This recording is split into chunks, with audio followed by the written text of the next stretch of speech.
بسم اللہ الرحمن الرحیم قد کانت لکم اسوۃ حسنۃ فی ابراہیم صدق اللہ العظیم۔ رفقائے محترم، یہ مختصر سی آیت ہے جو آپ کے سامنے تلاوت کی گئی۔ اس کا ترجمہ ہے کہ تم لوگوں کے لیے ابراہیم اور اس کے ساتھیوں میں ایک اچھا نمونہ ہے۔ سامعین کرام، ابراہیم علیہ الصلوۃ والتسلیمات کی پوری زندگی جیسے کہ آپ جانتے ہیں کہ اثار و قربانی کی زندگی ہے، اور آپ نے اپنی پوری زندگی اللہ کے حکم پر نچھاور کر دی، اور کوئی حکم ایسا نہیں ہے کہ جس میں کسی قسم کی پہلو تہی یا جو اس کی خلاف ورزی کی ہو۔ سیدنا حضرت ابراہیم علیہ الصلوۃ والتسلیمات کی زندگی کی ویسے تو بہت ساری خوبیاں اور بہت ساری خصوصیتیں ہیں، لیکن یہاں پر میں 2 یا 3 خصوصیتیں آپ کے سامنے بیان کروں گا۔ پہلی خصوصیت یہ ہے کہ آپ نے ہر غلط نظریات اور ہر غلط قسم کے تصورات اور ہر قسم کے غلط آئیڈیالوجیز کے خلاف اپنا ایک علم بلند کیا، اور آپ نے بہت ہی صاف اور ستھرے اور صاف انداز میں اپنی قوم کو مخاطب کر کے یہ بات فرمائی کہ جو چیز تم چاہتے ہو میں وہ نہیں چاہتا، بلکہ میں اس کے خلاف اپنا علم بلند کرتا ہوں، ان نظریات کے خلاف جو تم نے اختیار کیا رکھا ہے۔ دوسری بات آپ دیکھیں گے کہ آپ نے کسی بھی چیز میں کوئی سمجھوتا نہیں کیا، بالخصوص اللہ کی ذات میں، اللہ کے اختیارات میں اور اللہ کے قوانین میں۔ جہاں کہیں کسی قسم کی کوئی سمجھوتے کی گفتگو ہوتی تو آپ کھلم کھلا آپ نے ان تینوں معاملات کے اندر میں اس کا انکار کیا، چاہے وہ اللہ کی ذات ہو یا اس کے اختیارات ہو یا اس کے قوانین ہوں۔ آپ نے کسی قسم کا کوئی سمجھوتا جو ہے گوارا نہیں کیا، جس کے نتیجے میں آپ دیکھتے ہیں کہ آپ کو جو ہے گھر سے نکال دیا گیا، بلکہ قتل اور جلانے کی دھمکیاں تک دی گئی۔ اور اتنا ہی نہیں،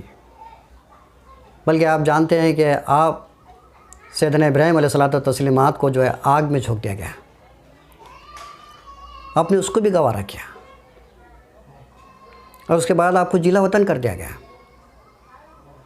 آپ نے اپنا عزیز وطن جس میں آپ پلے بڑے اور وہاں کے جو ہے تو ساری چیزوں سے آپ کو محبت تھی، اس کو چھوڑنا پڑا۔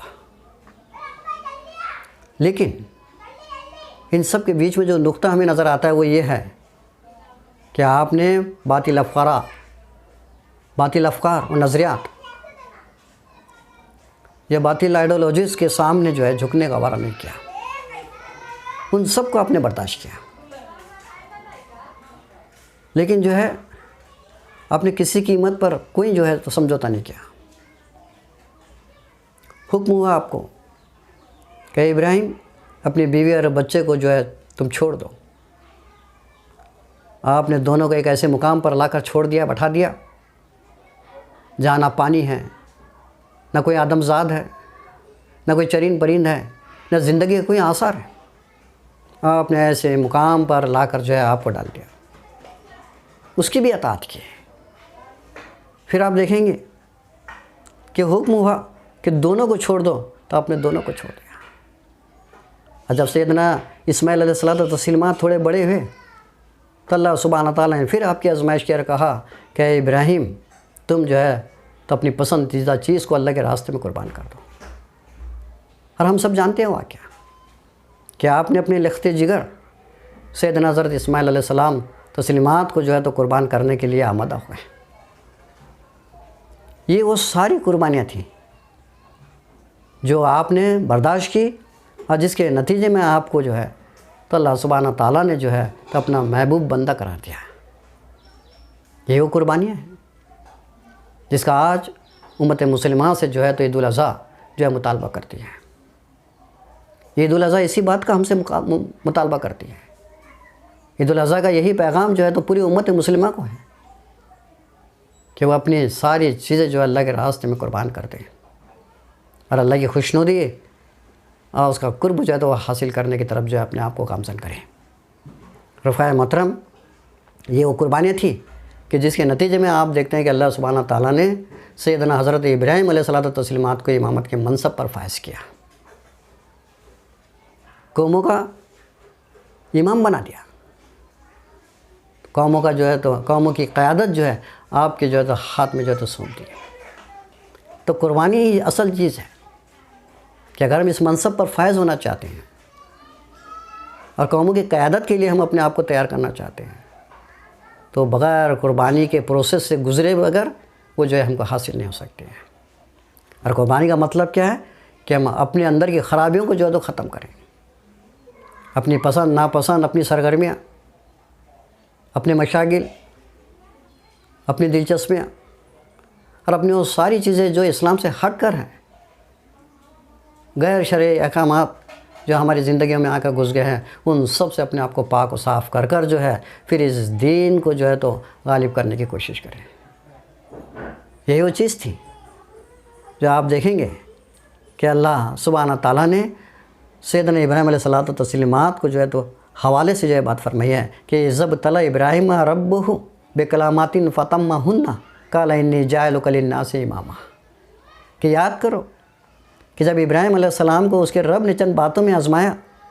اور وہ ان سب میں پورا اتر گیا تو اس سے کہا گیا کہ میں تجھے سب لوگوں کا پیشوا بنانے والا ہوں۔ یہ ہے اصل میں وہ پیغام، یہ ہے اصل میں وہ مطالبہ جو آج یہ عید الاضحیٰ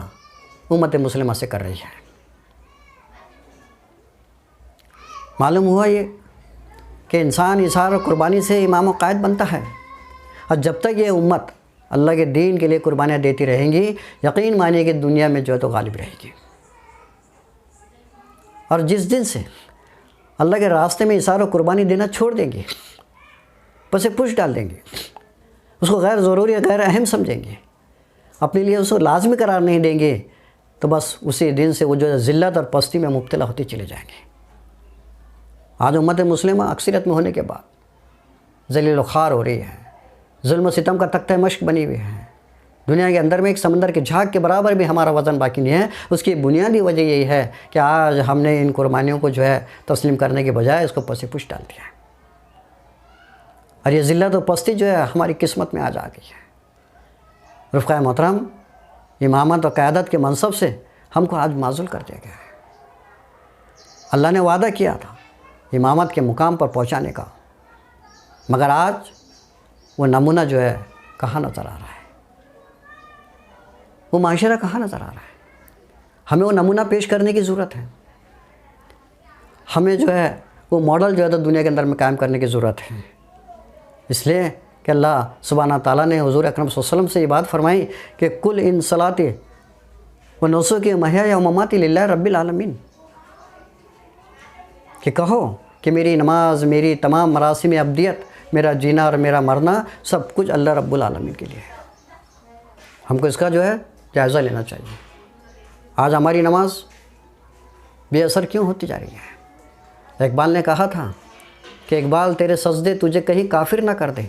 تو جھکتا کہیں اور ہے، سوچتا کہیں اور ہے۔ ہماری بھی کیفیت ہوئی ہے آج کہ ہماری نمازوں میں جو ہے اسی لیے جو بے اثر ہو گیا ہے کہ ہم جھک رہے کہیں اور سوچ رہے کہیں اور ہیں۔ آج ہماری عبادتوں کا جو ہے تو آپ دیکھیے، اس کا تذکیہ کیجیے۔ ہمارا جینا اور ہمارا مرنا ہمارے اولاد کے لیے ہو رہا ہے، ہماری بیوی بچوں کے لیے ہو رہا ہے، زمینوں کے لیے ہو رہا ہے، جائیداد کے لیے ہو رہا ہے، شہرت کے لیے ہو رہا ہے، نام و نمود کے لیے ہو رہا ہے۔ لیکن اللہ کا دل جو ہے، دین جو ہے تو جگہ جگہ مجروح ہو رہا ہے، پامال کیا جا رہا ہے، اس کو جو ہے یعنی اس کی دھجیں اڑائی جا رہی ہے، لیکن ہمارے دل پر جو ہے جوں تک نہیں رینگتی۔ تو رفقائے محترم، فرمایا گیا ہے کہ ان صلاتی و نسکی و محیای و مماتی للہ رب العالمین، کہ کہو کہ میرا جینا، میری نماز اور میری تمام مراسم عبدیت جو ہے وہ اللہ سبحانہ تعالیٰ کی ذات کے لیے ہے، اس کے لیے ہونی چاہیے، ہماری ساری کوششیں اس کے لیے ہونی چاہیے۔ تو آپ دیکھیں گے کہ اللہ سبحانہ تعالیٰ نے اس طریقے سے جو ہے فرمایا ہے۔ اللہ کی رحمت، اس کی عنایت اور وعدے ہمارے منتظر ہیں، مگر اس شرط کے ساتھ کہ امامت و قیادت تمہیں ہی حاصل ہوگی اس وقت جب مجموعی طور پر امت مسلمہ ہر قسم کی قربانی دینے کے لیے تیار ہو جائے۔ پوری امت مسلمہ، یہ کسی فرد کا کام نہیں ہے، کسی جماعت کا کام نہیں ہے، بلکہ پوری امت مسلمہ مجموعی طور پر اجتماعیت کے ساتھ میں جو ہے اس عظیم فریضے کو اگر وہ انجام دیتی ہیں تو صحیح معنوں میں جو ہے اس قربانی کا حق ہم ادا کریں گے۔ لہٰذا رفقائے محترم، آخر میں اس آیت پر اپنی بات کو ختم کرتا ہوں کہ انفروا خفافا وثقالا وجاہدوا باموالکم وانفسکم ذالکم خیر لکم ان کنتم تعلمون، کہ اٹھو ہلکے ہو یا بوجھل ہو، اور اللہ کے راستے میں جد و جہد کرو، عدل کو قائم کرنے میں جو ہے جد و جہد کرو، انصاف کو لانے میں جد و جہد کرو، مساوات کو قائم کرنے میں جد و جہد کرو، بھائی چارے کو قائم کرنے کے لیے جد و جہد کرو۔ اٹھو ہلکے ہو یا بوجھل ہو، جیسے جس حالت میں بھی تم ہو اس دنیا میں اس دین کو جو تو عام کرو، اس کو پھیلاؤ، لوگوں تک پہنچا دو، اور جو ہے تو اس طریقے سے عام کرو کہ اپنے اوپر بھی سجاری ساری کرو، اور پھر ایک صالح معاشرے کی تشکیل کے لیے اپنے آپ کو کوشش کرو۔ تو انشاءاللہ تعالیٰ اللہ سبحانہ تعالیٰ جو ہے تو ہم سے خوش بھی ہوں گا، اور جو ہے تو ہم جو کچھ چاہتے ہیں وہ بھی ہم کو عطا فرمائے گا۔ تو یہ چند باتیں تھیں جو اختصار کے ساتھ اس عید الاضحیٰ کے موقع پر میں نے آپ کے سامنے میں رکھی ہیں۔ میں اللہ سبحانہ تعالیٰ سے دعا کرتا ہوں کہ اللہ تعالیٰ مجھے اور آپ کو ان ساری باتوں کو سننے سمجھنے سے زیادہ سختی کے ساتھ اور پورے شعور کے ساتھ اس کو اپنی زندگی میں عملی جامہ پہنانے کی توفیق قوت استطاعت عطا فرمائے۔ وآخر دعوانا ان الحمد للہ رب العالمین۔ والسلام علیکم ورحمۃ اللہ وبرکاتہ۔